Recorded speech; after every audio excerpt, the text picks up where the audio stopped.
get something to make it higher. No, that looks good, but this is a better angle. Just give me 1 second. Bring your volume down. Just lower. No. It's no volume on it. So we are Live Media Assets. Share And now. we are To the live. Black Independent, where we speak truth to power, unapologetically. For too long, the black vote has been treated like a given, but we're not property. We're not pawns. We are the descendants of those who built this nation. And now, we're demanding tangibles, not tokenism, because the era of blind loyalty is over. This is the Black Independent. Let's get to work. Good evening, everyone. I hope everybody's doing well. So tonight, we have a great show for you tonight. So tonight we're starting with Elvis Pickett, who is running for the Tampa City Council. After Elvis, we'll have on Dr. Kimitra Edwards, who will be talking to us about school grades and the impact that has on communities. And then our last guest tonight will be Karen, school board member Karen Perez, who's going to talk to us a little about these school zone cameras. So, Elvis, welcome tonight. Welcome. Thank you for having me, to both of you, a host and co-host. Well, Welcome, Elvis, to the Black Independent. Yes, we are very happy to have you on our 5th episode. So you are our number 5 guest. So Elvis, you've stepped into the race as one of 13 candidates, and you're positioning yourself as the people's choice. So in District 5, whoever wins this seat is going to need leverage. We're going to jump right into the questions with you, because nothing gets passed without at least 3 council votes. How do you see yourself building that kind of leverage so the community's needs are not only heard, but actually acted on? Thank you so much for the question. Believe it or not, my philosophy behind this, and when I hear that often, that you need 4 votes and you can't get things passed, that is absolutely true. But when we look at the history of this seat, the real crutch and the cripple of this seat has not been getting the other 3 votes. It's been pushing the people's decisions and the people's desire from District 5. The real problem is having someone in this seat that will actually do the people's bidding and not their own. When we really look at it, we got the people that sits on the city council that wants to see progress and want to help with whatever initiative that is pushed from this person sitting in this seat. The real problem is that when we get someone in this seat, what happens when they ignore the people's desire and focus on their own? So I want to really make it clear that it's constantly hearing about how many votes we need. We really need a champion in this seat that will actually leverage and have a conversation with other council on the dais to ask them to do a vote that will push our district forward. So I really think the real problem has not been the other 3 votes. The real problem has been District 5 vote, that we don't bring anything to them. And so therefore they're focusing on their districts and making sure that their people get what they need, while we're sitting quiet and longest making sure that we get what we want versus what the people deserve in this seat. When you Let me say, ask you this, Elvis, and we're Go going to ahead. stop it because we're going to do this in 30 minutes. Particularly the other 3 at large, they represent District 5 as well. Absolutely.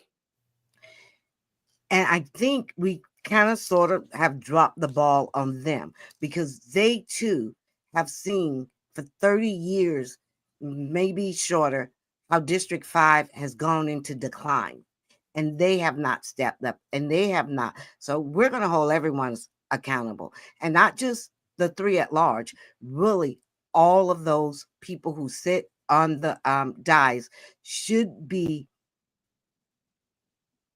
looking forward, pushing Sulphur Springs, East Tampa ahead. And I will say this to that. I agree. But in all respect, no one will fight for us harder than we fight for us. Sure. And when they see we care less, they care less. that District 5 representative have to be loud. That District 5 representative has to push the agenda. I have talked to councilmen, I have talked to commissioners, and I have heard them say, I've talked to board members on the school board, and I've heard them say, listen, we don't want to step over and we don't want to step in the way. I'm going to call that BS because they don't, but they want our vote and they should. Okay. Particularly when they see the people out there fighting. But we're going to move on to the next question. I hear where you're coming. Yeah, and hold on to that thought because I agree with you. And when you say we, are we talking about you being loud, or what about the people behind you, which in my opinion is your leverage? And if you don't have that, then nobody is going to pay attention to you. So very good. Thank you. So second question, and this is on schools as a reflection of the community, which is sort of a phrase that I've coined. So you've spent a lot of time, I see you often volunteering in our Title I schools. So you know the struggles firsthand. Year after year, the elementary schools that pull straight from the neighborhoods in District 5 end up with D or F grades. And you can track that back for 10, maybe 20 years, sometimes bumping up to a C, but it never really lasts.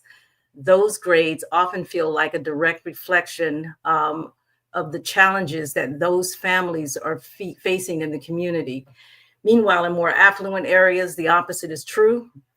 How do you see your role as a council member working alongside leaders like Shake Washington on the school board or Gwen Myers on the county commission in stabilizing families and improving neighborhoods so children have a better shot at success? It's important. Jeanette Bradley, if the truth be told, it is so critical and vital that everyone can't do their own thing. Because when you look at District 5 City Council, when these terms typically is over, we typically will get in the seat and run for County Commission District 3. And why? Because it covers the same area. There's no way possible that we could be sitting in these seats and do our own thing. I most definitely will reach out and have those conversations with not only Shake Washington as the school board and Gwen Myers, but those at-large commissioners and at-large school board members at the table to say, hey, what can we do? Because we understood, and being involved and being a part of it, then you take it personal. What we do understand is a failing school typically reflects a failing community. And so when we really look at that and look at the struggles of our everyday parents, you really can't fight for what you cannot encounter, what you've never encountered. When I've been at these schools, and I know you've experienced it, being at Edison and different schools in our district, when I'm at these schools, I've watched our elementary kids get from school at the end of the day, get on the city bus, go all the way to Kennedy, get off the bus at Kennedy, walk into McDonald's and sit there to 11:30 at night, waiting on mom to get from work because she's working at McDonald's and she can't call out from work. She's working 2 and 3 jobs. We don't have the parent involvement, but why? These mothers is trying to make sure the lights stay on and the roof is over their kids' head. We got to make sure that we make life better, and we pull some of these burdens by making sure our parents have the resources and information they need for them to thrive and be more involved in their kids' education. And that takes collectively all of us sitting at the table, strategizing on what it looks like, not just with elected officials, but also with those community leaders that's doing the work. What does that look like in your role as Tampa City Council member? What kind of policies, what do you think you would do in that role to assist those stabilizing those families? I think, and I want to be clear when I say this, and I don't want anyone to misunderstand me. Some things, Ms. Bradley, don't need policy. Some things just need passion. Some things need compassion. What that looks like for me is sitting with those elected officials, having the conversation to see what's needed to be done and see what each one of us have the ability to do in our capacity, because it's going to be a collective effort. And perhaps it may be something that we want to get done, but only the school board, Shake Washington, can do that. And perhaps it may be only Gwen Myers in the county can do that. And then only city council, what I can do. So I think we have to stay within our area of our expertise of what we can do. But at the end of the day, when it comes down to affordable housing, when it comes down to making sure that we are making it accessible to families to be able to live in the areas where they are trying to work and trying to make sure that their kids get a good education, I think those things is very important. And I would do whatever it takes to make sure that we can stabilize our families, because the real issue is we got children that is going to 3 and 4 schools, even in elementary. They're moving, eviction, or put out. It's no stability, and the child have to do what? Go from one school to another school to another school. And if you've never encountered it personally, where I can talk from a family member perspective, where you can look at a 9th grader and they done been in 8 schools in the process from in the elementary to middle school, then you don't understand the red flags and how important and how crucial it is to bring some stability to these families. So, and Mona, we do have a little time because I don't have that many questions because I want to dig deep into the ones that we're asking. So for you as a Tampa City Council member, understanding the transient nature of kids that go to these schools or families that send kids to these schools. And I'm seeing them be there for 1 year, maybe the next, but they're gone. And kids will say before they're leaving at the end of the school year, I might not be here next year. And I hear that constantly. From your perspective, what kind of impact can Tampa City Council have on stabilizing these families? What are they faced with? Why do you think they are moving from school to school? I really believe wholeheartedly it's all about housing. I keeping up with housing. I think it's just the demand of every year rent increase. Increased rent, but salaries is not.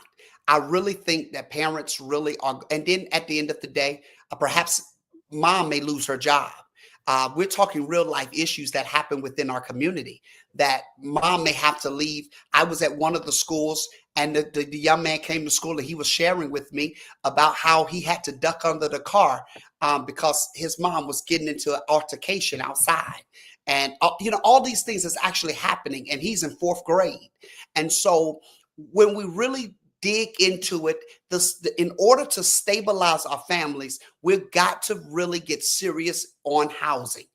That affordable housing piece is very crucial to keeping families together and keeping families in one location. Okay, thank you. Mona, do you have any follow-ups? Yes. And I'm going to touch on housing. I listen to city council, and when we say affordable housing, maybe in the last 6 or 7 years, I really understood what affordable housings are. And when you got inside of East Tampa, houses going for 300,000 plus 400, 500.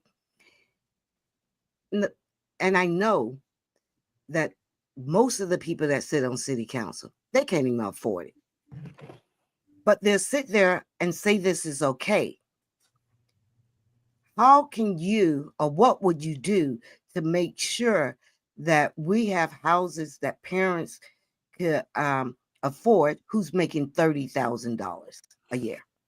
I think our leverage come when we're using our taxpayer money, right? When we deal with that CRA, when we're dealing with those things, and they're coming to the board asking for money, that's where we have our leverage. We have to be able to have that conversation with those developers, that if you're developing, you have to develop these properties if you want our money.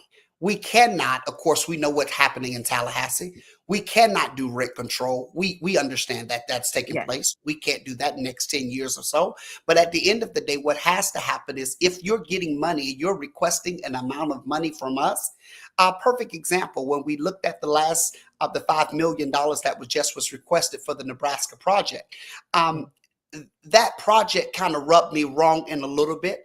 And the reason why was the way it came off. How I perceived that, watching that, listening to that was, hey, if you don't give us the $5 million, then perhaps how the housing that we have affordable, it won't be affordable anymore. So you give us the money, or we'll take off affordable housing off the table, and we'll drop it from the percentage that you wanted us to go at, and we'll just go ahead, and because we don't know how we'll continue the property. I think I think number one, I understand the negotiation methods, and I get what where they're coming, but I think we have to be able to be very strategic when it comes down to releasing CRA monies. I really believe a lot of these monies should be going to the Black-owned minority businesses within the area that can relate to what affordable housing is, that is trying to build to put people in homes versus build to put themselves in mansions. I think that's the concern. And if we're not having that real talk, we're in trouble. Yes. Well, here's the thing, what I was looking at. So we're saying now, teachers, firefighters, police officers whose probably salary starting at $60,000, they need help too. So it appears that they're trying to help them and forgetting about that lower tier. I don't know how we could do a balance and say everyone might need a little help.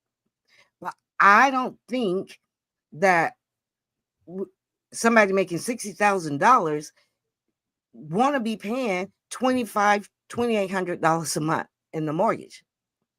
I don't understand how that could work. Well, I would say this, and we have to see it. Make this your final point, and then I'm going to move us on. Okay, we have to just see it. We have to see it where it is. Always remember, money weeds out what they don't want. Yes. That's the bottom line. If you want a certain people in a certain area, you come with the prices. These prices is a reflection of who they want in areas. That's the bottom line. Okay, thank you so great much. answer. Thank you. All right. So let's talk about unpopular but necessary policies. And I know of one that seems to be floating around now that is the topic of discussion. Sometimes policies make it through the council but don't get implemented the way that they should, especially if they cater to a specific group or if the administration drags its feet. How would you respond if the council passed something important for District 5, but the administration didn't follow through? How would you make sure our community isn't left waiting for promises that never materialize? And if you know of any examples, use them. I would say what we need to do is revisit the charter, right? I think we need to be able to have that conversation, revisit it, that we can put time limit on when the administration should be getting things done. As long as it's open, that the administration is a strong, it's a strong mayor form of government, and the administration has a right to either use the funds to do what's necessary or don't. Until we can go back to that charter and put something in the charter that binds the hand of the mayor, that if this is voted on by the city council, it need to be done within a certain amount of time, we'll still be stuck there because you can't make them do anything. The charter changes. When you change policy, you change behaviors. We have to change some policies and look into that charter and see what we can do collectively to get these things moving, because the purpose of voting on things is to actually get it done. Right, but as a Tampa City Council member from District 5, one particular, resolution that you did pass, the Tampa City Council, is Resolution 568. That's a big topic of conversation. I don't think it's real popular, but it was passed. How would you address that? I think having conversation about it, because what has happened and what often happens is that they will pass resolutions, and resolutions pretty much is something that they say, okay, we'll pass this resolution for you to be quiet and say we did nothing. We did something for you, but never go and follow up and actually put some finances towards it to actually make it right. And I think when this resolution was even brought to the dais and it was passed, I don't believe they passed it in the intent to do anything in the beginning. It is an intent to simply say, be quiet. We gave you what you want. Now let's move on. And it's going to take a councilman that is strong enough to not going to play favorites, not going to look for no advancements, and not trying to rub elbows, to simply say, okay, we passed it. Now how are we going to make our wrong right? Simply pull on the same councilman that was there and passed it to say what we're going to do now. and go back to make sure that we deal with our charter and make sure that once we get to that place that we can put some real funds behind it, that we got the charter that supports us to say the mayor have to act upon it. Okay. Monique, you have anything? Because we have about 10 minutes left, and so we'll have some time. I think Nope. Yes. So let me ask you this. This was a big thing in the last council when the mayor was putting the chief of police up. Now, the community was against that election, that particular chief of police. And the council people said, well, one council person said, I'm sorry, but I would never vote against the mayor. And I'm like, yeah, but you can't say that, because if you saying that to the community, that means you're voting against the community. Your loyalty should be to the community. We put you there. How do you feel about that? Well, Mona, it is clear how the community feel about it. Same councilman no longer have a seat. The Yes. community spoke. That's what happens. Yes. One thing we have to remember is that we go to city council off the recommendation and the support of the community. The community puts us there. And I said this because I'm a data person. We typically have to make sure we have a board member that a councilman that understands this. What do we understand?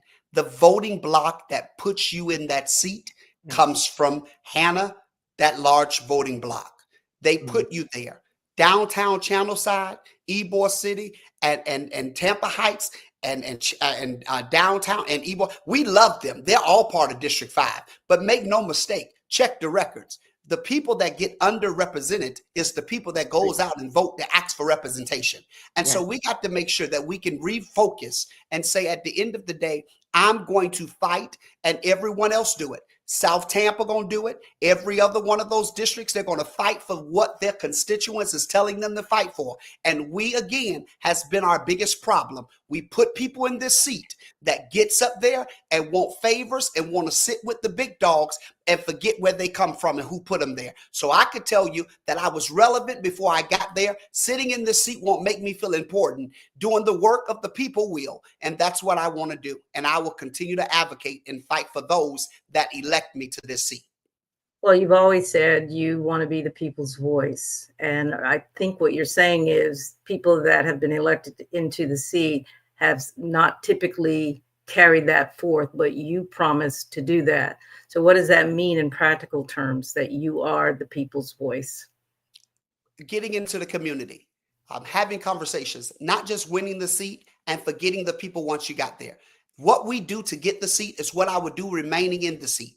I want to go out there and I want to have those town halls. But most of all, I want to go sometimes and have door-to-door conversations. I want to go to those neighborhood associations and say, how can we help you? What is it that you need? What is it that you see that your area need? Go to these precincts.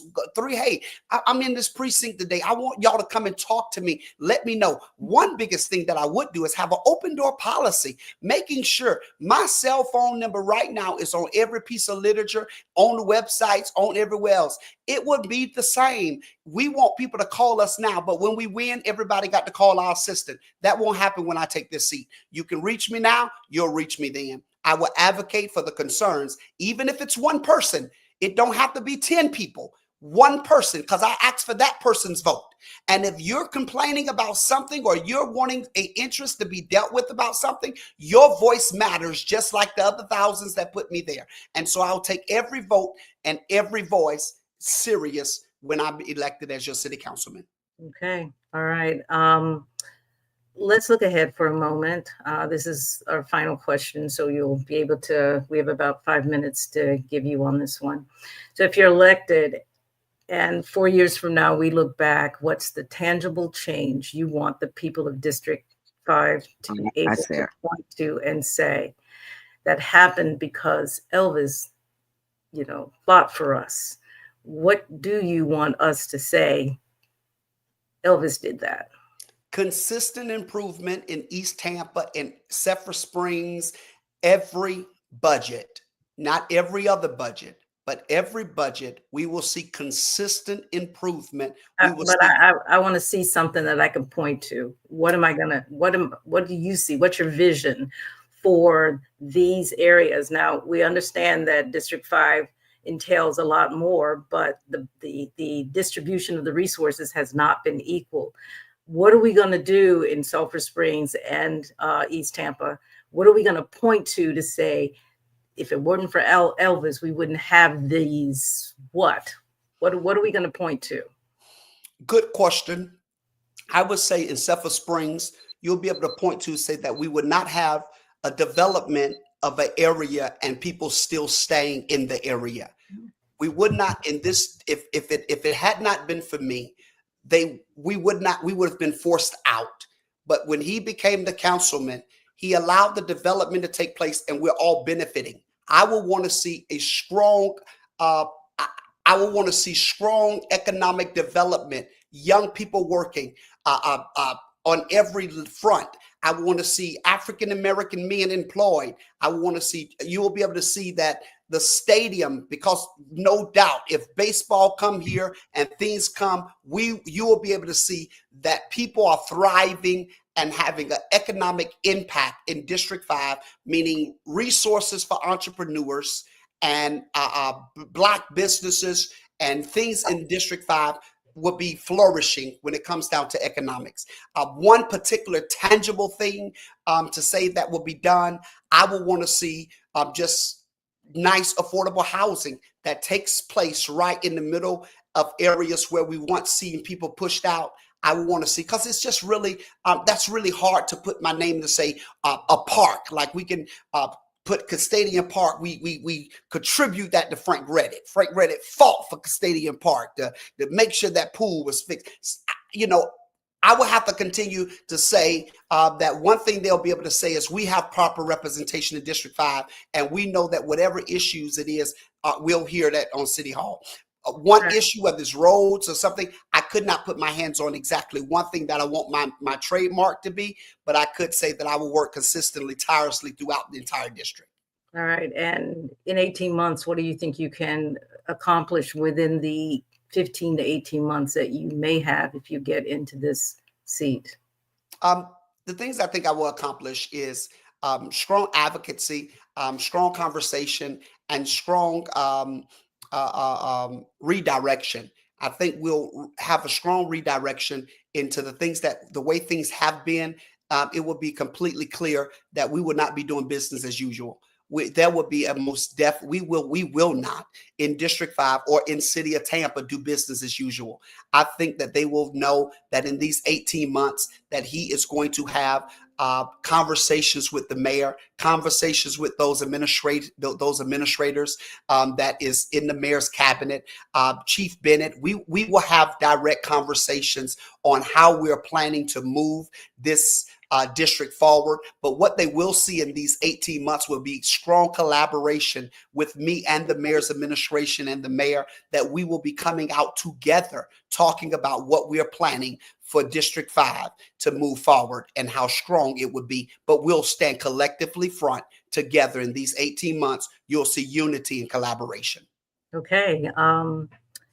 So everybody, Elvis Piggott has made it clear that his run for the city is about more than just a seat at the table. It's about bringing your voice into every decision that affects District 5. Thank you, Elvis, for sharing your vision with us tonight. I appreciate you all so much. Thank you so much, Mona Judge. Thank you so much, Jeanette Bradley, for allowing me to come on and have this moment. And I would say to everybody, if you want to know anything about me, look me up. electelvis.com, www.electelvis.com. We're still in the marathon. We're running for our lives. I would really love your support and everything that you can give. Appreciate you guys again. Phenomenal program. Look forward to hearing the rest of your show later. Thank you so much. You bet. And to our viewers, the race for this seat will shape the future of our neighborhoods. And I can't say that enough, because this will take us into the future. Stay tuned, stay informed, and most importantly, make your voice heard at the ballot box on September 9th. Early voting starts September the 4th. at your 4 major libraries in East Tampa. Check Elvis out. He's a good contender. Absolutely. Okay. Ready We are for going to move. We're going to moving move to on part 2? to, yeah, just give me 1 second and we're going to transition to the audience. We're going to transition to our next guest. Is she here already? She is. Bringing her up. Awesome. Hello? Thank you. So tonight, ready? Yes. So tonight we're joined by our friend, the one and only Dr. Kamitra Edwards, an education consultant who I love to hear. Haven't heard her lately, but last year she was banging it with that advice to a lot of our families. I only wish more families could have joined in and heard and taken advantage of the wonderful nuggets that she was dropping. Yes. She spent years working closely with charter schools and public school system in the public school system. In District 5, many of our elementary schools have struggled with poor grades for a long time. And I see these every time those grades go out, I have to go and look to see who's doing better. I see those grades as a reflection, not just of what happens inside the classroom. I see that, but of how the entire community is performing. And I think most people don't seem to make that connection. So tonight we want to dig deeper into what those grades really mean, what's behind them, and most importantly, what role we as a community can play in helping to turn things around in District 3, because this is District 3 is actually Shake Washington's district, but it overlays with District 5 for the Tampa seat. Hello, Dr. Edwards. Hello. I'm so excited to be on with you all tonight. Thank you for the invitation. It's good to be thought of. Look at you. Thank you for agreeing to join us. Yes, looking beautiful as usual. I do miss your segments, by the way. I appreciate you. You know, Jeanette, I stopped last year because I felt like I was hitting my head against the wall. I understand trying to get parents. I could have gone with many audiences working with school leaders across the country. I have a lot of experience in school design, school leadership, school improvement, transformation schools. And I wanted to get to the parents because I felt like if parents understood what all of this means, right? Like we would start to see things change and turn around. Maybe I stopped a little too soon. Maybe I will keep going. I do have a series that I've been writing. So I will keep going and publish at least one series, one back to school series. But I want to get to the heart of our parents in District 3, overlaid by District 5. Don't know why we never talk about that connection more frequently and more often, but we should. We really should. But you really do great work and you talk to the people. I've sent your link to many of the parents that I work with. Now, I don't think that they are actually going and listening, but I agree with you. You can't stop. And what you do is of value to those parents in District 3. So Dr. Jeanette, let me ask you this, and Kamitra, because I know that all parents, Black parents, love their children. How can we help them see the importance? Because I used to have my clock set for 5:30 for Sunday for Kamitra. And any young people in my family, I would do the same thing, send it, because I know how important it is. Now, when I had my daughter going to school, I was much more older, right? So I took in all that information and I had very little stress. But these young mothers who have so much stress, so much stuff going on, that I know they care and I know they want their children to be successful. Absolutely. How can we get them to take maybe 5-10 minutes out today? Kamitra, you're going to have to figure that out. You and Jeanette, because all they have to do is engage just a little bit. Yeah, I don't know what to do either because the format was excellent. The information was great. You took took families from the first day of school all the Yes. way to the end, and then into the next year until they were ready to graduate for college, and you helped them with that too. Yes. It was like, oh my gosh, we got to understand the differences between the levels of classes, and you were that detailed. And I don't know how to answer your question. I'm not sure Kamitra does either, but we know it's needed and necessary, and we'll just have to put our heads together on that. But I you know, think we just have to also, let me say this. Mhm. And I'm more free this year than I was when I did that last year. You know, as you live, you get freer as you go along. And I It's will an empty say, nester. yes, I feel like the information is up against you have a major propaganda machine with the school district, right? I mean, the largest employer in the county. Hey, they have to, they tell their employees this is what it is. People believe it. And there are a lot of people who work for the school district who actually may not know some of the information that I share, may not even understand how school grades work, may not be clear, right? And they actually work there. They're the teachers, right? They're the leaders, and they may not be clear. And I'm not saying that to say anything negative about anyone, but you have to understand, again, they're in a business. This is a business. Sometimes we forget and we think, oh, it's education. No, it's a business. And people want their business to be successful. And so I do think we're up against a lot of factors that want to not share the information in a way in which people feel empowered to make different decisions. All right. So that last year, fine and dandy. But this year and going forward, given what is happening at the federal and the state level as those block grants start, divvying up Title I money to everybody, where they can go anywhere that they want to, those who can't afford it, and others will be we have to find a way to develop some kind of grouping of parents that will definitely become educated consumers of their children's education. Because right now we're not consuming this information, and we are absolutely going to need it the more Title I schools sort of disappear into the ether. So talk a little, I know you want to say more on that.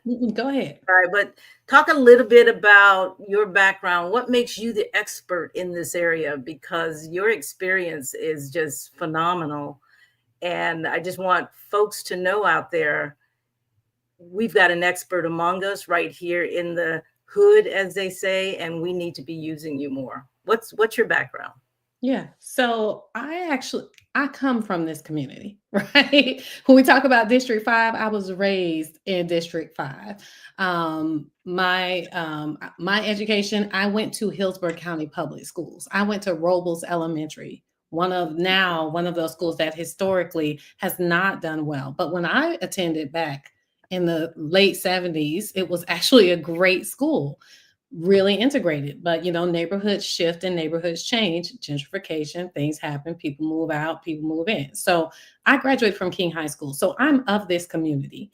When I came back to do my graduate work at USF, I wanted to make a difference. So I have an earned PhD. I didn't buy it. I earned it in school psychology from University of South Florida. And my push and my goal, my heart was in how do I help the community that I grew up in be successful? It shouldn't be happenstance. What happened to me shouldn't be. And I'm going to give me 1 minute. I just want to explain what happened to me. I grew up in all of these schools, Sly Elementary, right? Schools that, Sly was a middle school then, sorry. And it was like 6th grade center. And then I had to pick where I was going for 7th, 8th, right? We didn't have a choice because of the desegregation order of 1958 in Hillsborough County, right? Which was still in effect then. It is since the judges have taken all of the weight out of it now. But at that point, there had to be equal representation in all schools. And so my neighborhood was picked to go out to Burns Middle School in Bloomingdale. So we had a 45-minute ride to school. Yes. Every day. no longer community schools, right? And so going to that school actually was the key lever that changed my life, because I was really good in English language arts, really good with reading, as well as math.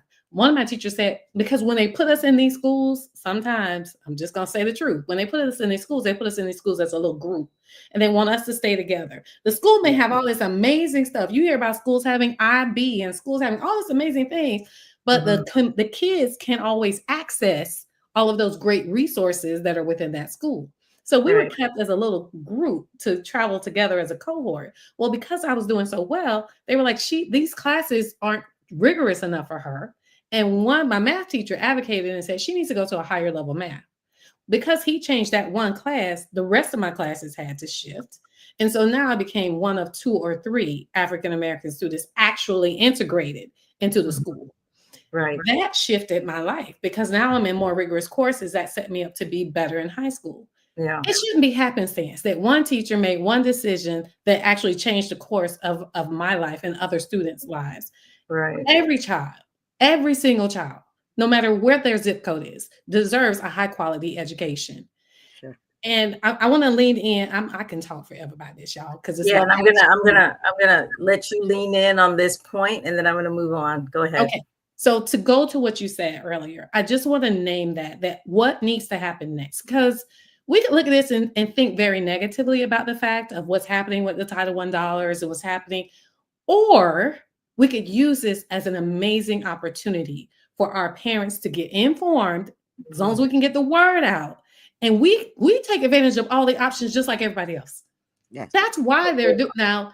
There may be some nefarious um, actions, behind this, but the reality is they can't keep us from taking advantage of all of the resources that are now being made available. So now that we have these kind of like education accounts that travel with the child wherever the child goes, our parents need to be on the front line taking advantage of those opportunities. That's interesting. So Dr. Edwards, can you give us a little history lesson? For years, we've seen schools in District 5 and other parts of Tampa consistently graded at the bottom. What's been driving these low marks? And it's consistent. Yeah, it is. It's consistent. It has been years. And I think there are many things. There are many contributing factors to why that happens. But I do think there are some things that we can ask. There are questions that we need to ask around why this continues to happen.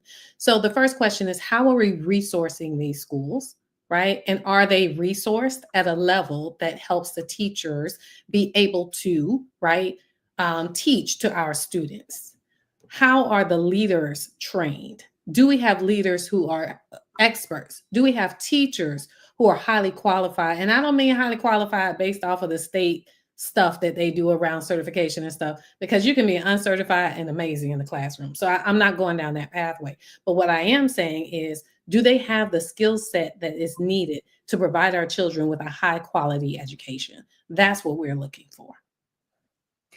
So, Jeanette, I have one question. We want the best teachers. We want the best leaders, because our kids deserve the best. So, Kamitra, I have one question for you. And I think when you and I used to talk about this, my concern was not so much with the school grade, but I do know that they grade the level of the children reading, which I was the most important level. And how is it in a Title I school who get extra money because you're a Title I school, and most Title I schools that I know have all of these reading coaches, but none of these kids, and I think what really made me aware is when this article came out in the paper about Potter, that they had, I think, 130 kids in the 3rd grade, but only, and I can't remember, but I want to say only 30 kids was reading on level. And I call that BS. I said, that can't be. How can that be?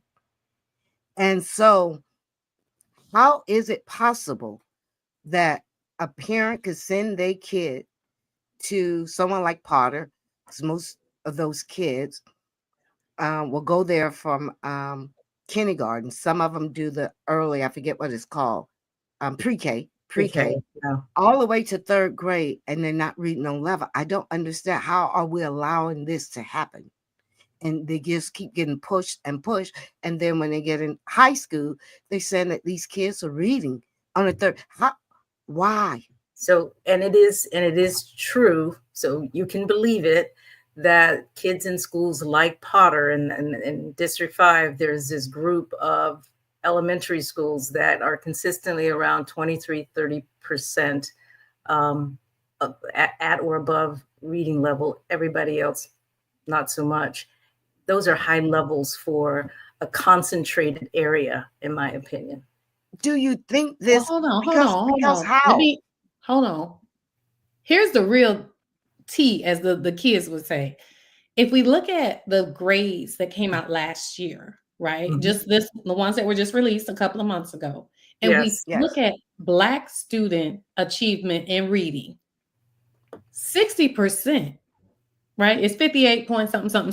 I'm gonna round that up. 60% of African American students in the entire county. So we're not even just talking about the concentrated area. 60% overall are not reading on grade level. Mm-hmm.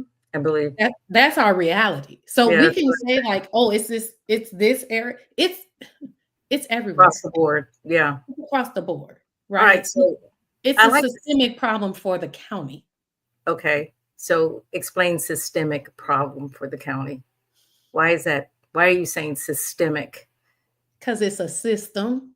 And when the system is designed to not work for certain groups of kids, then the system needs to be changed and challenged. So Right. that's what I'm saying. I'm saying this is not just about, and again, I don't want people to take it personal, because people like to take stuff like this personal and say, oh, you say I'm not doing a good job. Oh, she don't know what she's talking about.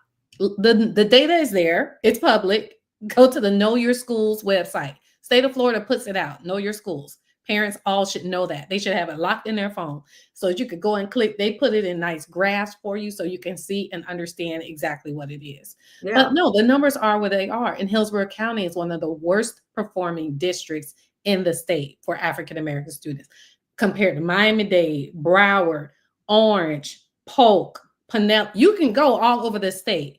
African American students do better in all those other districts in reading than they do here. So that's why I say it's a system problem. It's how we're training teachers to teach reading here, how we have teachers working with students here, how our teachers are supported here, how our leaders are leading here. All of this matters. And there is no deep emphasis and commitment to change what we're doing. Hillsborough County hates change. Now, I'm not saying our last superintendent was great, because he had a whole host of problems, but we don't want anybody outside this system to tell us to do anything different. We like to keep the same leaders who grew up here and are going to keep the system as it The is. status quo. Right. Exactly. So, I looked at those grades that came out and saw improvements here and there. But when I looked, let's say I just did a research paper and looked at the last 10 years of data for about 10 schools, actually 8 schools, 4 in affluent areas and 4 in East Tampa. And the pattern was staggering in terms of straight A's for 10 years for certain schools, actually 20 years in some cases. But in East Tampa, they were just sort of toggling between D, F, and an occasional C, I like to say. And that C typically is not sustainable. Now, the question that I have to ask of you, and I hear what you're saying about the responsibility of the school district, but what about the community? What part of the equation does the community fit in? And what role do you see for residents and parents and churches and organization in changing the trajectory of these schools? As you know, I'm in the schools all the time. It's what I do. I've been doing that now since 2017 in elementary schools. I think consistency is important. That's why I do it. And the team of people around me, but I make sure those kids see me from one year to the next, from grade 1 all the way to grade 5. So they see community coming in. Tell me what you think the East Tampa community can do, if anything, as I look at the other communities and the kind of engagement that they have comparatively is light years away. And that systemic thing still rings true, even in your ability to engage. But go ahead. So I hear you, Jeanette. I do. Let me answer that. So there are some things we can do. Can the community engage differently? Absolutely. One of the pieces of research that is available is around VPK. And so what they found is that students who attend and complete VPK have a 70% chance of getting a level 3 or higher on the FSA. So that's something to think about, right? Like if we get our 4-year-olds into a VPK program, they are more than likely going to get the bump that they need, the foundation that they need, so that they are ready by the time 3rd grade comes to pass that test. So that's a clear thing that parents, community, we can all do, right? But I'm also going to say, I don't think our community is any different in the community than Miami-Dade. I don't think our community is any different than Palm Beach County or Pinellas County right across the bridge, right? I think that community looks like it looks. The community around Maximo and all that community still look like it's been looking. So I always want to just hold space for communities, because I think the shift and the change has to happen at the district. That's where the problem is. So I don't want to say the problem is with the community and that the community needs to step up and the community needs to be different, because the communities are the same in other areas across the state and they're not seeing the results that we're seeing.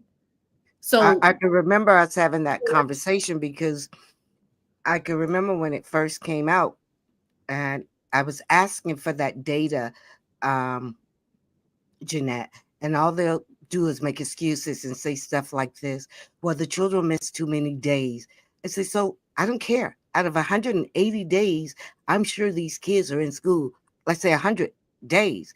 You trying to tell me you can't get a kindergarten ready for 1st grade? We've asked for this data. And I remember it was at James. And I said, I just wanted you to show me the data from a kid who came to pre-K to 3rd grade. Show me their stuff. They were never short. yeah. So I hear the argument, and I think the community can step up. We can have more community volunteers. We can be in our schools supporting our kids. We can read with our kids at home, and we can have amazing, like, it's funny. I was talking to a friend of mine about starting like an Algebra 1 club, right? So that all kids take Algebra 1 in the 8th grade, and what would need to happen in elementary and early middle to get those kids ready to take Algebra 1 in the 8th grade, which sets them up for higher level math in high school. So we have a plethora. We have so many support nonprofits out there, and kudos and high fives to all of them and all the work that all the nonprofits are doing to support the students in our school. But until the district takes responsibility for their failures, I don't know how we overcome that, because that's where the failure is. I'm just going to be free and say that it's there. They are the people who are failing our kids. Yeah. I hear you. You might have to have a conversation with the district. They might need to hire your company to see how we're going to have to get behind this, because we're going to have to take it serious that our children education is important, and we're no longer going to allow this to happen from year to year to year. Yeah. Right, yeah. I want to say it's a combination of the two. And I'm not necessarily focusing on volunteerism, but I'm looking at the quality of the neighborhoods where they are and the ability to keep well performing students who perform well in District 5, because what I see happening is that they tend to, within a year, go off to other schools. They don't stay necessarily in the Edisons and the Sulphur Springs and what have you. If they're performing well, they're only there for a short time and then they're out. So I'm thinking why do you think that is? Like, why do you think they leave? I think that the parents are always looking for better for their children, and they don't seem to believe that they're getting what they need in those schools. And I'm always saying, stop bankrupting the schools. That's why we can't seem to. But I've had kids in our programs that may have stayed the entire year because of the program, but by the next year they're gone somewhere else. And these are our students that are performing well. So I think that the infrastructure surrounding the school, the neighborhood, is somewhere that the community could better invest in. I don't necessarily believe we all have to be tutors, and we all now need to look at our neighborhoods and see how we can invest. And it's one of the reasons that I talked to the Tampa City Council members to say, those DF schools, they seem to be a reflection of the communities where these kids are coming out of. Whose responsibility is that? It's not Shake Washington's. It's us as a community to hold them accountable. So when you're going to build a recreation center on Martin Luther King, tell me what programs are in that's going to take our young people off the streets and into some tech job, into jobs that will be relevant in the future. And I don't know if those kind of conversations or demands are happening when we are fighting for resources. How do we tie that into, my little kid loves to do coding? Is there a place within the neighborhood that allows them to do that? How do we get them jazzed about things other than football and basketball? And they don't say track, although that's my thing. They never say that. But I love track too, so I get yeah. it. So we have about 3 or 4 more minutes.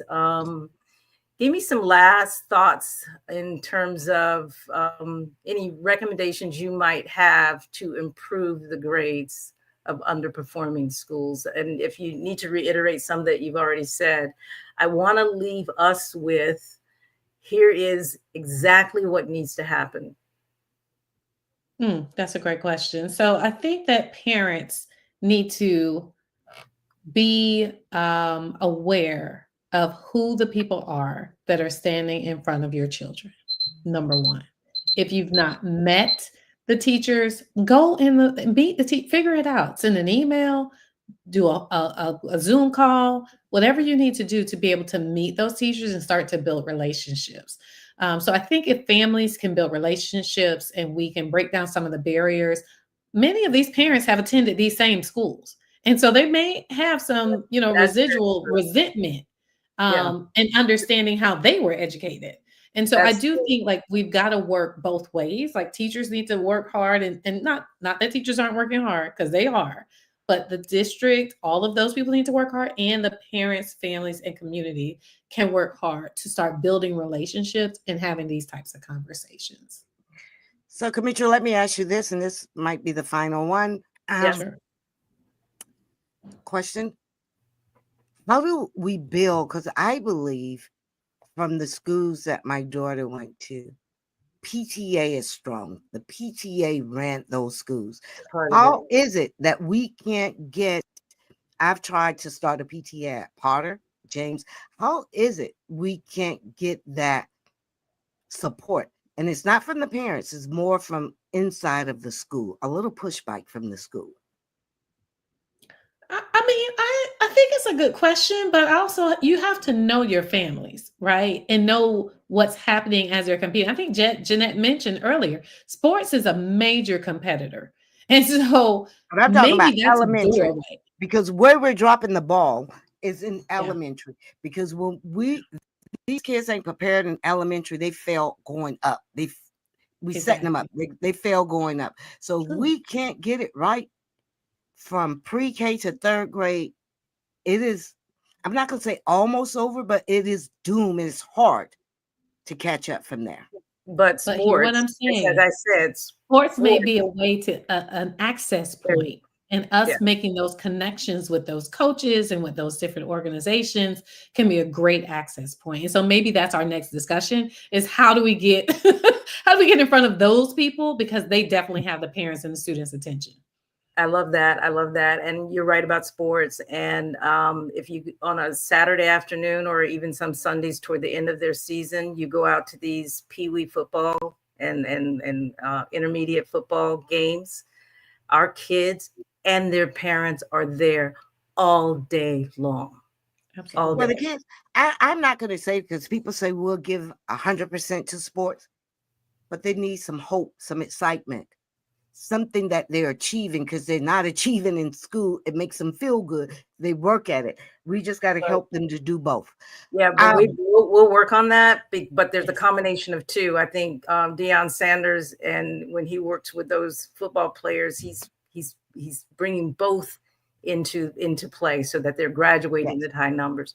So, Dr. Edwards, thank you for helping us unpack the history and the reality behind the school grades. What you've shared makes it clear that there aren't just education issues. There are some community issues, and I think we need to figure out how to balance the two. The challenge of lifting school performance is one we all share, and it will take both accountability and collaboration to change the story in District 3.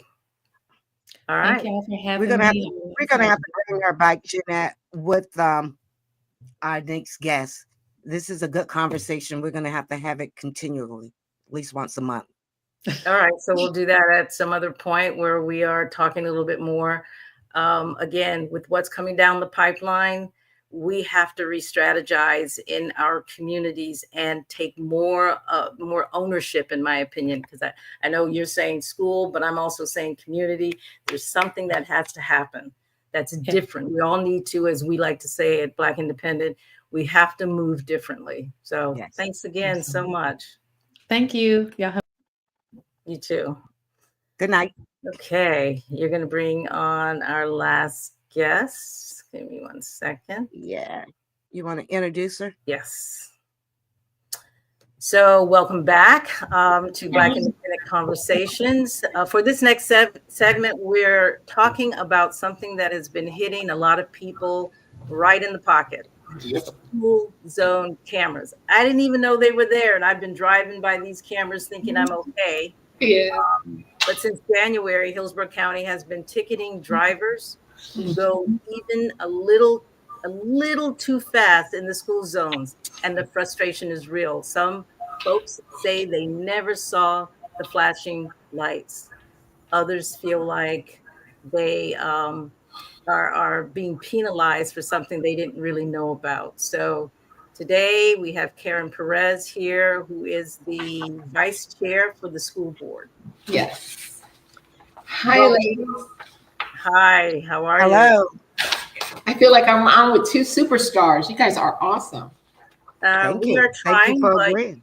yeah, you are the superstar, and we appreciate your taking the time out on a Sunday to come out and talk about this issue with us. I pass by these cameras all the time, and I look at them, and that's weird because I look at them flashing how fast I'm going, but I never knew that they are also about to take my tag if I'm going too fast. I tend to slow down, but it's a bigger issue than I think most people know. Yes. Yeah. A couple of years ago, back in 22, I actually, there was a big conversation about these. So I sat at a school zone right below the sign that says this is how fast you're going. It shows you, and it's when flashing, go 15 miles an hour. And Yes. I actually sat under one of those signs with a police officer, and I was taking pictures of people just at 45, 65 miles an hour, and it was flashing that the students were trying to cross. Wow. And you were only supposed to go 15 miles an hour. Yeah. Wait. Now you saying that at flashing it, they were supposed to go 15 and they were going 45?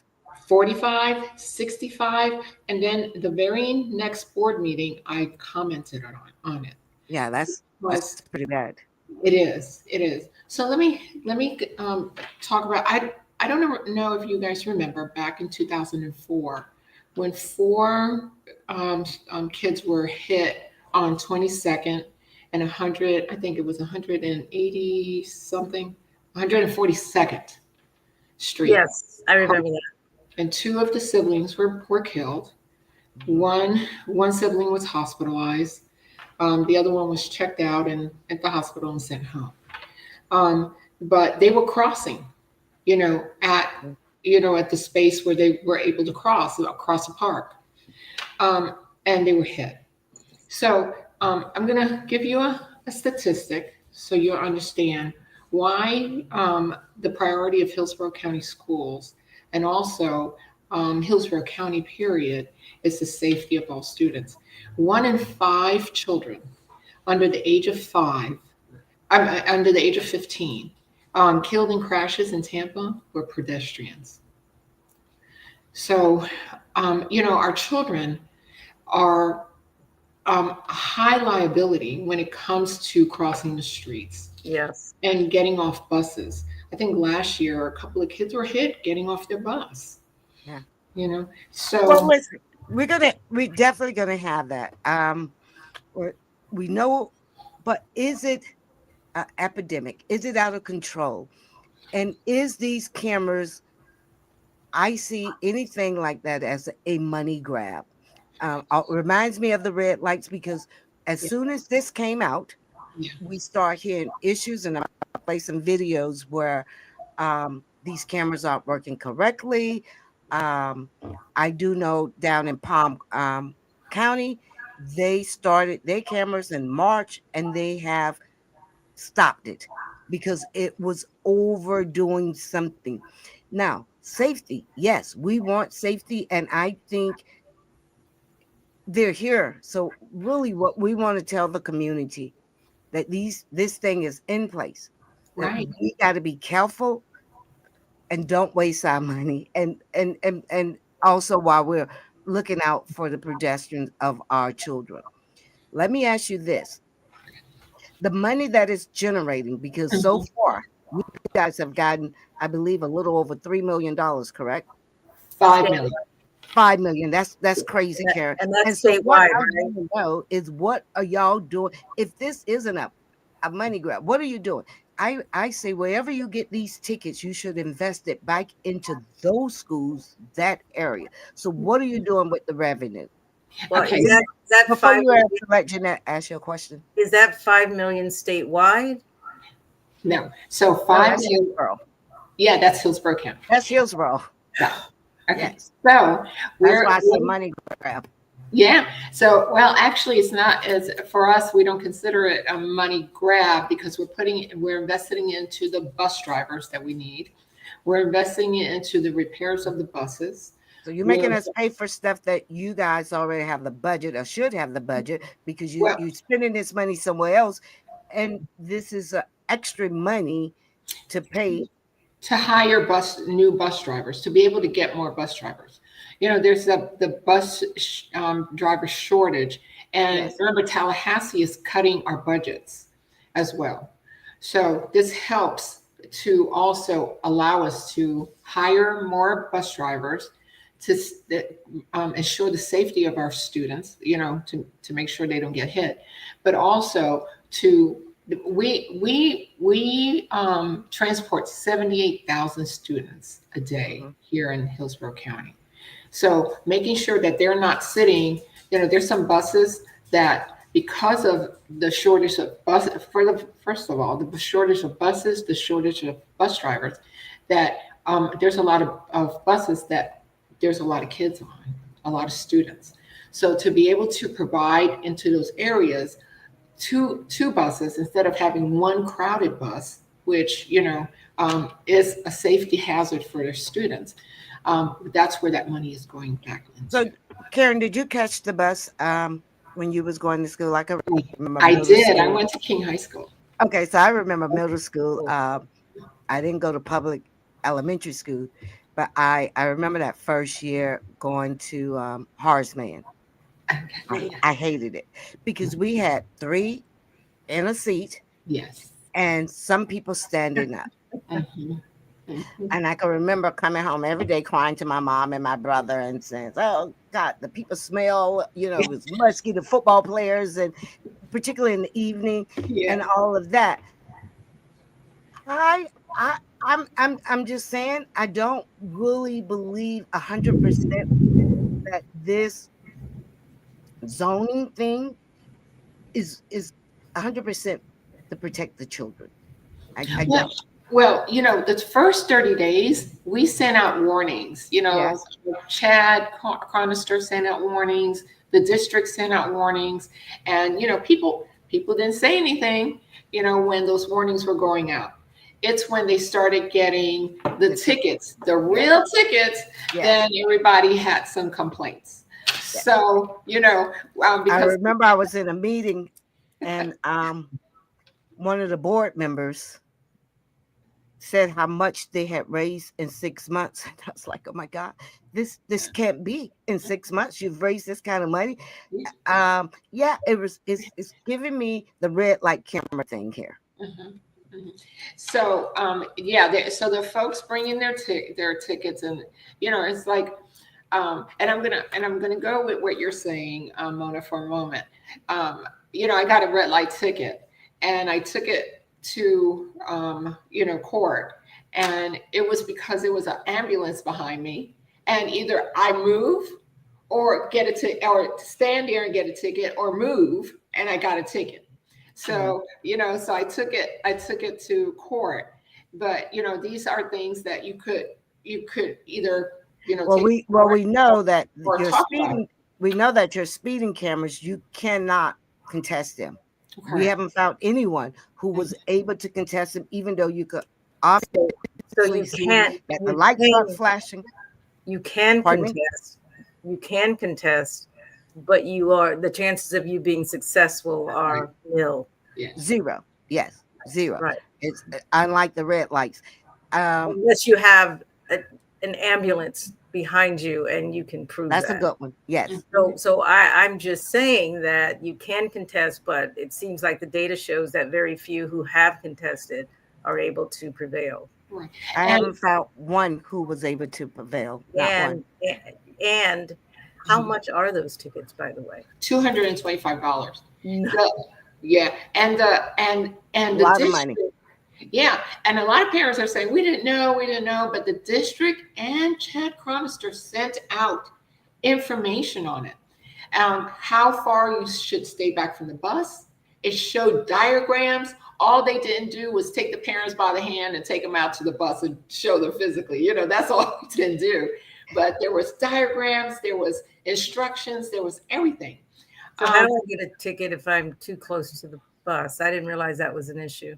Yeah, you have to stay like a car's length away from the bus. Yeah, is there a camera that's taking that All out? the buses, Yeah. Okay. all the bus arms now have cameras, and Correct. basically that's what I'm bringing you on, because these Mhm. things are here. It's set, and Yeah. I want to inform the community Right. that is here, and And you should- particularly our young people who are driving, who's now in high school. For their parents could really warn the children. Listen, I'm saying to young people now, when you're going into a school zone, whether the lights are flashing or not, it is just best to go that speed limit. And I'm gonna tell you what I have been surprised with, Mona and Jeanette, is that people don't know when to stop. A lot of people have called me and said, do I stop if there's not a median, if the bus is on the other side of the road? Yeah. And I'm like, okay, if there's no median, you have to stop. Yes. And they're like, oh, I haven't been stopping. So this is not an issue of the district. It's an issue of re-educating yourself on your drive, what you learned in driver school. Right. Get out your manual and find out when do you stop for a bus, a school bus, because that's in your test. That's in your driving test. Yeah, for a school bus, not every bus, but a school Correct. bus. 'Cause sometimes I see people slowing up for the USF bus, and it's like, come on, you guys, it's USF. Yeah. But particularly when those arms are out, Mhm. and now if you have a medium, you don't have to stop. But That's if that Aggressive. medium, yes, if that Aggressive. medium isn't there, or if they're in a crosswalk, because I know on 40th, it's still a medium there, but it's the crosswalk. Right.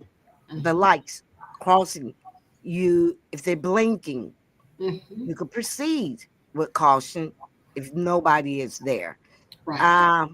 Yeah, Now I they've mean, asked. we just have to be mindful because I know how a $250 ticket could affect the parent who's Yes, already living paycheck to paycheck. yeah, I understand. I get that. But a life of one of our students, and I'm going to say this to you too, it didn't really resound too much because it was Danny Burgess who brought this to legislation.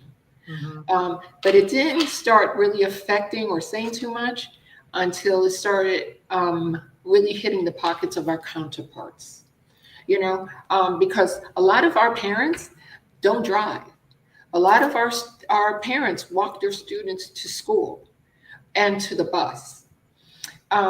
So if I could say that and be very blunt, Sure, sure. about it, a lot of our babies are the ones getting hit. A lot Yeah. of our babies, on Fowler, on Fletcher, they're getting hit by Yeah. cars. Yeah, they And are. until when it started affecting our counterparts' pockets, then we heard a lot of noise. Okay. But these are our babies. So because it's legislation, do counties have the option? Because I think Mona said somebody opted out. Palm County, Palm City.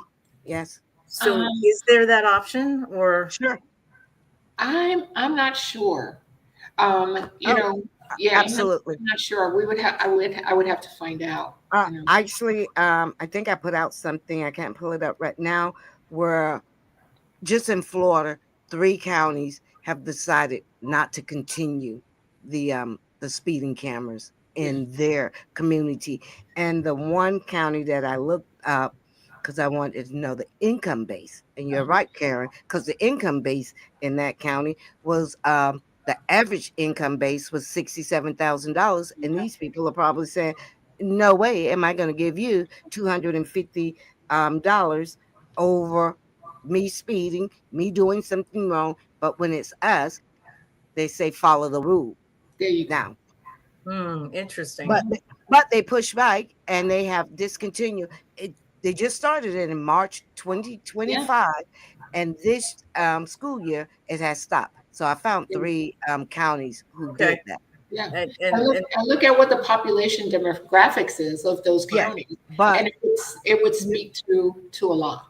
well, you have to look at I looked at the homes, the money that district is taking in. Then definitely. probably so we're using this as extra income. Now we Yeah. are too using it for safety for our children, Mhm. so they say. But it's to generate money. yeah, but I hear you, Mona, on it's to generate Palm, money, and it's yes, Palm Bay. $5 million, yes, it does. But to Karen's point, we need to balance that out with safety. Mhm. And we as a community, if we were going to talk about this, that's really the question. And I imagine Palm Beach and wherever Palm County did the same thing and they opted out of it. But do our communities really want to, especially with the tragic deaths that Karen mentioned earlier on Fletcher and Yeah. 22nd? That's Yes. just one. That's just one. We've had several. And Right. this year alone, we've had several close calls. Several close calls. Not one or two, several. So I think if I had the option, I'll opt out and I want to do education because I know that the people that are driving in our community, we love our children. And Oh, yeah. nobody I know would want to. I hit a cat once and I don't know, but when that cat went under the I know my the car feeling. and I could hear that, I could Yeah. feel it every time I think about it. Nobody wants to live with that. Mhm. Nobody. But the problem is when you look at who, I'm not trying to judge, God knows, but who hits our children and gets away with it, it's not, Sure. it's not, It's not us. Oh, yes, I know. Just saying. But also, when someone hits our kids and there is a lawsuit against that bus because they think that they didn't behave correctly in protecting our students when this vehicle went by, and whichever vehicle, if they have an attorney that's prominent, is Sure. able to do whatever, that family still needs to be taken care of. So Sure. that's how I see it. Because I'm with these families on a constant basis. And I love the conversation you had earlier, just with the guest speaker before me. And there is some conversations that we need to have. I'm gonna give you some stats from August of last year to June of this year. There was 70,000 tickets mailed to drivers. But I'm like, what? but what needs to happen is that what I'm talking about and speaking to is that also drivers need a re-education. They wouldn't be passing buses, and that's not our place to educate drivers. It's when they go to renew their driver's license, when they go to renew their tags, because when somebody's calling me, a board member, to ask me about a median, I'm not the driver's. I'm not your Florida driver's license plate. Well, we probably do need to look into that, Karen, because Mhm. listen, I can't tell you the last time I had to take a written test or update. Yeah. All I do is mail in. All they want is a check. I mean, I really need my eyes checked, and I probably should be driving with glasses, but I don't. I'm not taking no test. That's all I got. I didn't hear that, Mona. I didn't hear that. Right, yes. I'm not But what taking I'm saying is this system is Yeah. just all it is all about how much money we're gonna break because Put a sign on the sign after it's flashing to me 15-15, or I'm going 37 and it's saying Yeah. 15-15 or whatever, and it's telling me to slow down. Mhm. There needs to be a sign that says fine, blah, blah, blah. The fine, it Yeah. needs to say not red light, but it needs to say a camera and that what the fine penalty is. I will see that and likely slow down much more Yeah. so than just it telling me to. That's where the education is. Read, because everybody looks at it to see, oh yeah, I'm going like whatever, except for that 45 miles an hour. or it's telling you too late.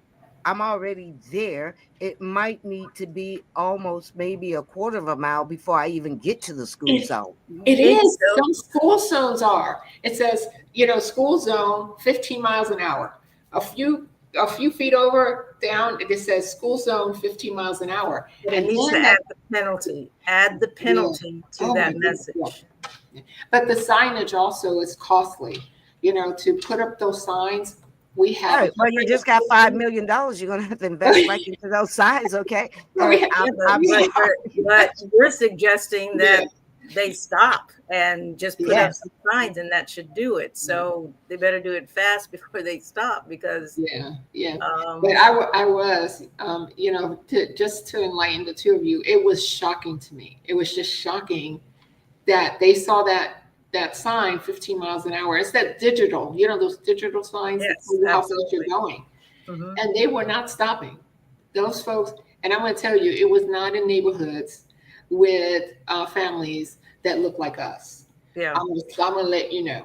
So Yeah, okay. I was just totally just in shock. And when at that board meeting, I said it out loud because So if the sign is not flashing Mhm. and I go through, is the camera working, or is it only working when the sign through certain No, hours? they're saying that people are getting tickets. Is why That's important to know. in Palm Bay they stop because even if the lights aren't flashing, people are getting tickets, and they're even getting tickets outside of the school hours. So people were getting tickets at 7 o'clock at night. Is that so? Well, then I don't know. In Palm Beach, I have no idea what was Well, going what on. about here? But they needed to check that. We haven't had anybody come to the district to say that they received the ticket at 7 o'clock at night or anything like that. Right, because it seems So, to me if the signs are timed with school school, right? start time and end time, the camera would also be a part of that system and would only work when that light is actually actively gauging how fast you're going. Correct. Which Well, makes that's the way it's supposed. Right. Jeanette, we know that's the way it's supposed to work. But to generate that much money, it Mhm. has to be a little off. Even like when we were doing the red light cameras, your turning supposed to be 3 minutes, but they cut it back to a minute and a half. And that way, people are going to run that light. Right. And that's to help generate the money. So we're going to do a little research, but the whole deal was today was just to inform the community Correct. and let so, them know, so because repeat exactly what you want the community to know Correct. and your recommendations of what you think should happen, which I'm not necessarily agreeing, but this is your segments ago. Yeah. Yes. So I want to inform the community, and particularly our young drivers, our high school drivers, Mhm. because we definitely don't want them getting tickets, but we definitely don't want them hitting our children. We don't want any accidents. $225, you guys. $225. If a parent was to get that ticket and they didn't pay it at, I don't know if it was 30 days, they gave them 30 days to pay it, Karen. Is that correct? I think so.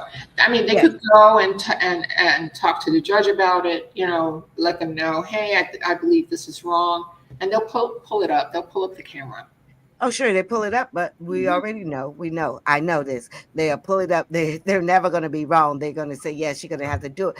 But if you do not pay it, what happens? $100 late fee comes on. Right, but This, a lot of people will say, I ain't got no time for this because it they'll doesn't just pay it. deal. But those are people who They don't have even money. just pay it, they just ignore it. There are lots of people that will just Well, say, you can't ignore it, I because got now it. you're going to mess up. They're going to That's suspend me your is license. a lot of those They're going to fines. suspend your license, then your insurance. It's a trickle effect. Yeah. Particularly for poor people, and they get rich off the poor. That's the 5 million. That's what I'm saying Yes. to you. Yes. That's the Yes. 5 I can million. get a breakdown and let you know. I could do a follow up with you. And let Okay. you know. We And That would- definitely would appreciate it. So That would be- basically, what I want to say, it is here. It is here. Let's deal with it smartly. Because I can remember when I used to get the red light tickets, and my mother called me an idiot one time because I would only get them in the same two places. Yeah, she called me an idiot, and I was only get them in the same. She said, "Go a different way." She said, "Go drive a different There way." you go. There And you go. listen, Simple. I drove Simple. a different way, and I did. You could pull it up and see the last time I got a red light ticket, because I would be, I would be complaining every time I got them, and I would go to court, and I've had to pay them all but one. But one. Yeah. I paid my share, so I Yeah, get it. and I said, I'm not giving the city. I pay enough taxes. I'm not giving them any more of my money. But what we do know, that certain people could give these tickets maybe to you. You could get it taken care of. Somebody in the city said, "Oh, you could give it. Don't talk about it. You could give it to me." And no, it's not that I didn't have the money to pay it. I am worried about the people who do not have the money. And And I that's- see what happened with this trickle effect, losing their driver's license. Yeah. I see somebody get a ticket for $158 that went to $607 to order to get their driver's license back. Now that's ridiculous. Yeah. Now going that I through agree with you. 15, going through a 15-mile-an-hour school zone at 45, I really don't have too much sympathy for you. Well, I don't either, because I So see that. I believe the Karen, natural because I don't. consequence of that is Yes. you now have a $225 ticket, and the next time, and this is true for me in the red light cameras, the next time I listen to my car that says red light camera ahead, Right. slowing down. Sometimes I put my mother through the windshield says, okay, Right, right. a lot going through, because I know they give you a little grace, but Mhm. I'm always on the outside of that grace. Mhm. So Yeah. I'm saying I don't have a problem with it. Yeah. Um, I think the safety issue is important. Yeah. I do have an issue with the opt-outs um, option that Mona speaks about. I think it should just be across the board. And the consequences are you slow down when you're driving by Franklin, because that's a street, and you're driving by Edison, and you're driving by Sulphur Springs, because I'm driving by those red light cameras all the time. Yeah. I know where they are. And if folks, yeah, and if folks have questions, go back to the driver's manual and see what the rules are, for driving in a school zone, for stopping, for a bus, for a school bus. When do you stop? When don't you stop? And things like that. Yeah, I would want to ask, and Mona, you can certainly close this out, but I would want to ask the viewers, what do you think? Do you think that the issue of safety sort of trumps, for lack of a better word, the $225 ticket I get if I'm speeding through the school zone? I don't know. And she did say, and here's what the money is used for. And increased school bus drivers and improved. Are we getting do we have electric buses? Yes. Yeah, I was going to say. And it's going to be in the city for our children catching the bus Right. in the inner cities. Yes. Yes. So I would just say to the viewers, give us your feedback, because we would really like to communicate that to Karen, our guest. Yes. Thank you so much for coming tonight. Oh, I love being with you guys. You guys are so amazing. Well, Yeah, thank you, Karen. We certainly going to have you back on, because when we had Dr. Kamitra, and I said, oh, she's school board. We got all things school board. So we'll have to do that, keeping the community informed about this school year. We want a very successful school year for our children, particularly District 5, District 3. And we certainly want it to be safe. My only concern would be, if we're going to generate this money, I don't want it to be used for what you guys say. I would say that money should be able to go back to wherever that community is, to that school.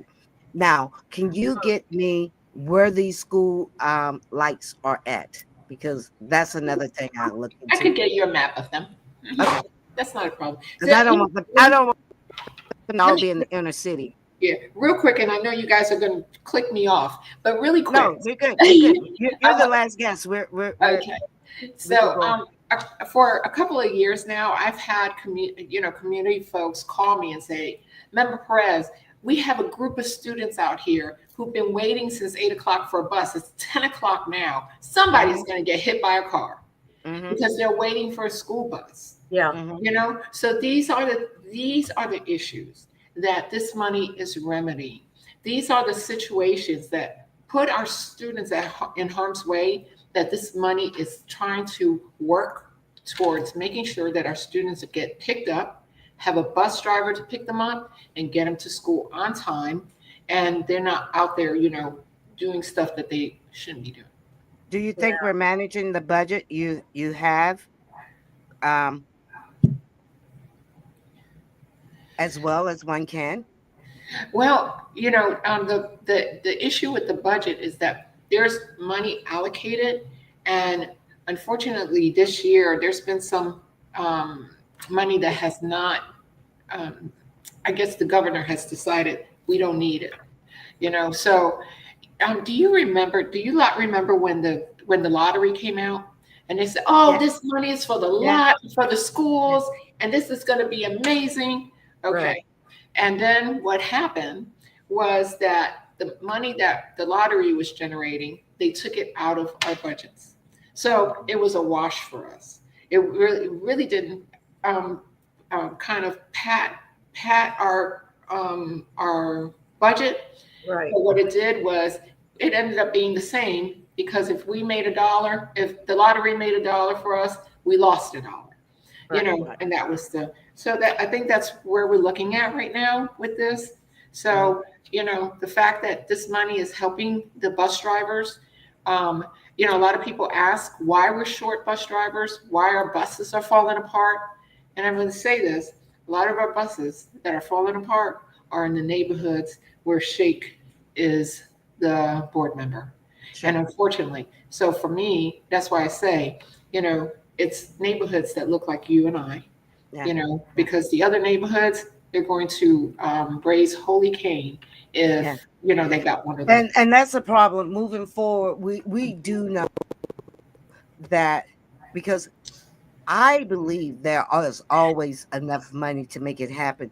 We just have to have fighters to make sure we're getting what we're supposed to get. Yeah. Well, who are the fighters? You mean us in the community, or I mean, representatives? us in the community, and whoever represent us, not Yeah. only Shake Washington, Oh, but yeah. but the at-large people Large. all Yeah. around. Very good point. We Very have to hold them accountable. Yeah. We cannot keep giving people a pass because they come There you into go. our neighborhood, come to our churches, smile at our supervisors. I didn't mean And we to just send you vote down for that path, but there you go.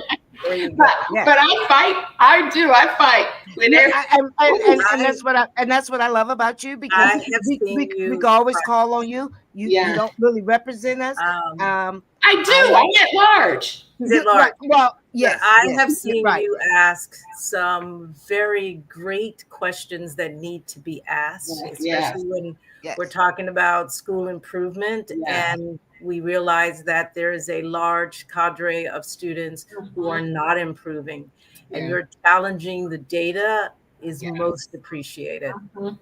And, you know, I want to get into that conversation about those schools, because some of those schools, you know, if I were to go to a school like that, and I've said this publicly and on the dais, if I go to a school that tells me you don't care about me, I'm not going to care about me either. Right. So Right. What happened? there's a lot of places that we need to start. A Yes. lot of places to live. And we just have to now be smart Mm-hmm. and get the people who really care and who fight Okay. the support. There you go. Get, you know, these other board members. We just can't get people there just to sit there. Right. So, last question: How can we support you better, given that we're asking you to fight for us and in that at-large seat? Uh-huh. How do you see us in District 5?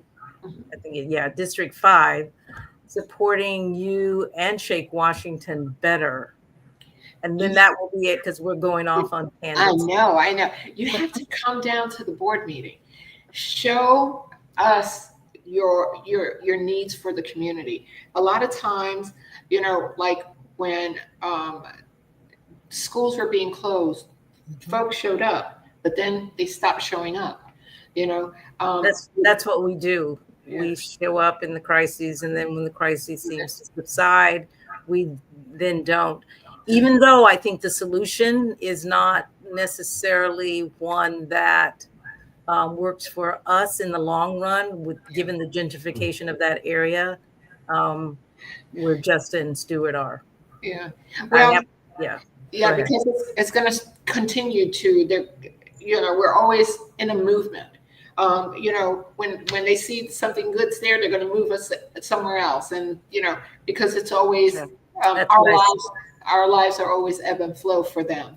It's never a standard of this is where we are, this is where we're going to stay, this is our community. So that's a problem. We're expendable, yes. Yeah. But how do we support you? By going to the board meetings and speaking up? There you go. Okay. There you go. Just showing up. And sometimes I have a problem with that. Even with teachers, they say, oh, you guys got to be more engaged. Okay, everybody have a job. We hired you to do the work, to fight, and you should know what the issues is. Even if we said, I don't see, because you guys aren't coming to city council to fight, or county commission to fight. But everybody makes it a big deal. All politicians, we need your help. Teachers, we need your help. Yeah. Yeah, and I hear what we are saying, but when I do the research on other districts, and that's what I'm going to call it right Yeah, now, yeah, they do. they show up Yes. when there is an issue, and they show up in big numbers. And for whatever reason, and I'm not claiming anything other than they seem to prevail more often than we do. Well, And that it's squeaky tire thing. The squeaky tire gets Yes, oil. But yes, also call me. I'm always, you call me, I'm going to answer that phone yes, because yes, I love to harass as much as people harass me. So yes, you yes, do. And yes. again, we do appreciate you. So what else do you have, Mona? I You think good? that's it. I just want to thank her for always being available whenever we reach out to her. Yay. She's just always eager to help and be engaged. And Karen, we certainly want to continue yes. this conversation to help to help our kids. Yeah, Help our kids. absolutely. And So, we are new at this. We've we're decided, the fifth one, right? This is your fifth show. yeah, This this is is our our fifth fifth show. show. Yeah, And congratulations. so, yeah, we are dipping our toe into the water, and ours is to bring forth issues because we're both independents. I've just gravitated toward independent. I think we have to move differently. This is one of our taglines, that we move differently, and it's really what is best for the community, Yes, absolutely. especially in the times that we are in. Yes, And absolutely. hopefully, we do have your ear Yes. because we're going to bend it. Good. Yeah. And you guys could always call me. If you hear something in the community, you have my personal number. So you could either text me, call me, and say, hey, Karen, can you find out about this? Can you help us with this? Parents call me all the time. The other night, I got a call just before we came on. So I'm good. Okay. Yeah. And hand out my number like you're handing out chocolate on Halloween. We're good. All right. All right. Thank Thank you you. again. All right. Good- Love you Good guys. night, Karen. Good night. Bye-bye. So, Jeanette, I think the podcast today was very informative. I We're do doing too. good. I like this. Yes. I like this where we're identifying issues and we are deciding, hey, we need to make sure that the community is informed. And for communities, for members of the community who have issues that they think we ought to talk about, we then will contact the people and bring them on. Absolutely. Listen, Yeah. guys, Facebook, YouTube, and Black Independent page. Like us, follow us. We'll see you next Sunday. We're going to do this every Sunday at 6, correct? We are doing it every Sunday at 6. You're also going to see us on occasion on Wednesdays, but we will send out a teaser the way you did this morning. You knocked it Yeah. out of the park. Thank you. Well, thank you. So you'll see us occasionally on Wednesday if the issues are coming in. We want to fit somebody in. Wednesday is our alternative date, but we will always do Sunday evenings. All So right. when I was driving in, I says, "Oh, a little like 60 minutes." I used to love 60 minutes on Sunday. Yeah. So just see us as your new 60-minute replacement. So everybody, Good have night. a good one. All right. End.